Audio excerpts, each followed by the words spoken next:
And now, the final part of this darkest of tales, Raising Dead Part 3.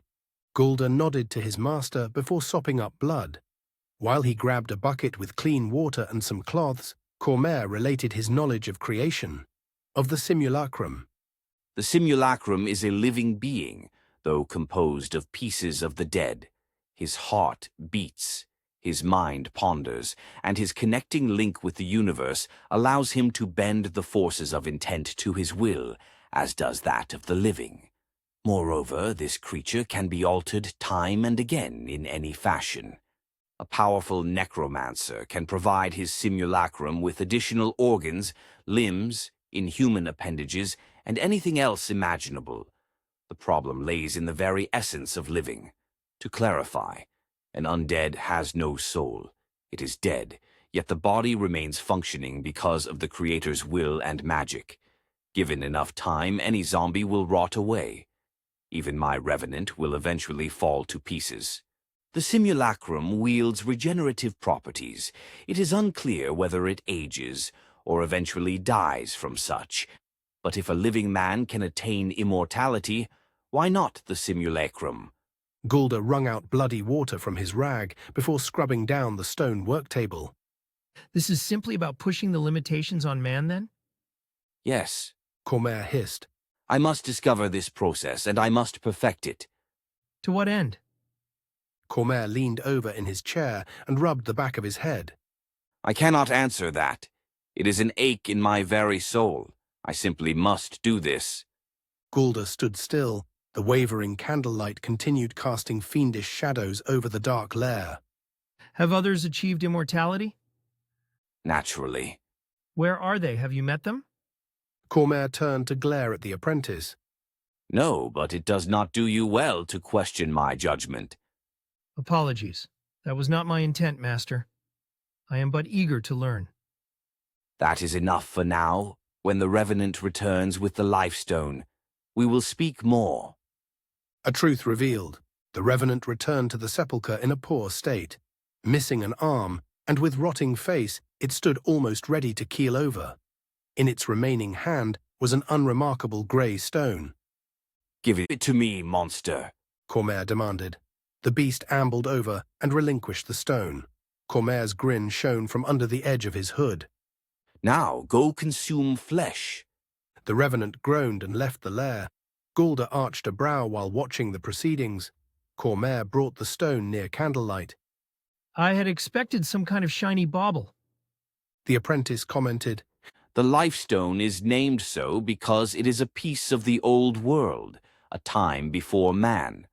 When the gods walked the earth, they did as they pleased, thus altering the world around them. They created oceans and mountains and creatures. It is said that one god grew tired of the company of his brothers and strove to create life as he saw fit. To do so, he crafted a magic stone from his own heart. It is just a story, but there is always some truth. This stone will most certainly do. After finishing his recounting, Cormair placed the life stone on the work table. Now, the incantation. He said, gazing at the stone. It is the one I learned from Boulder. Your master knew how to achieve immortality? He knew the spell, but lacked the location of the Stone of Life. His final instructions to me were to find it. I have spent many years in search, all for this very moment. I can't wait to see what happens.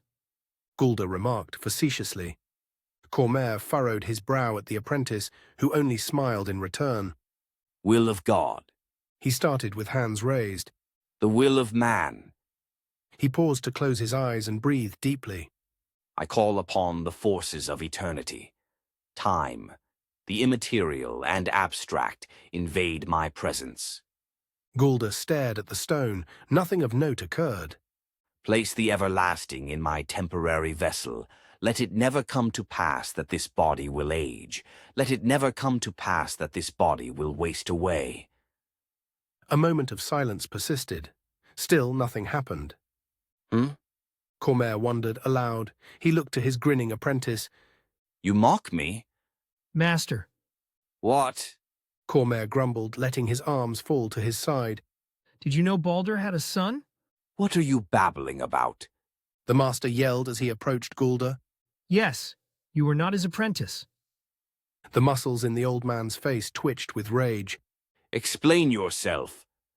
Balder was father to Thalder, and he, a father to Raldr. I was Galder after Balder's father, the first necromancer in my family history. The young man revealed. Cormair simply stood there, unable to utter a word, so Gulda raised his left hand waist high and manifested a glowing ball of fire from his fingers. He flung the magic at Cormair. When it impacted, nothing happened. You were born of earth. Gulda said calmly. Cormair looked at his form. It was one impervious to fire. Then he looked at Gulda and for the first time noted the family resemblance. You are the first simulacrum ever created. I was charged to find my family's creation and see to it that no harm would come upon it. I. Cormair stammered. Do you have recollection of your childhood? The necromancer remained silent for a moment, then he whispered. No. Do you recall a time when Balder was not present? Oh, only following the ghoul. In your time away from your master, you set the entirety of your life upon his goal. This was how did you put it? Ah, yes, an ache in your soul. This was your mission, and mine is to perpetuate my family's goal, to walk the earth as gods among men. When Gulda finished speaking, Cormair dropped to his knees and stared at his hands. Gulda approached the work table and reiterated the incantation of immortality. With each segment of the spell finished, the stone glowed brighter and brighter blue. With the culmination of the spell, the stone's light surrounded the young man before invading his body through the eyes. When he turned to face Cormair, Gulda's eyes shone bright blue. I am Galder, a necromancer, and now nothing will stop me from ruling this world. He stood over his former master with clenched fists. Cormair bowed his head humbly, finally realizing he had been chasing himself. Will there be more to this?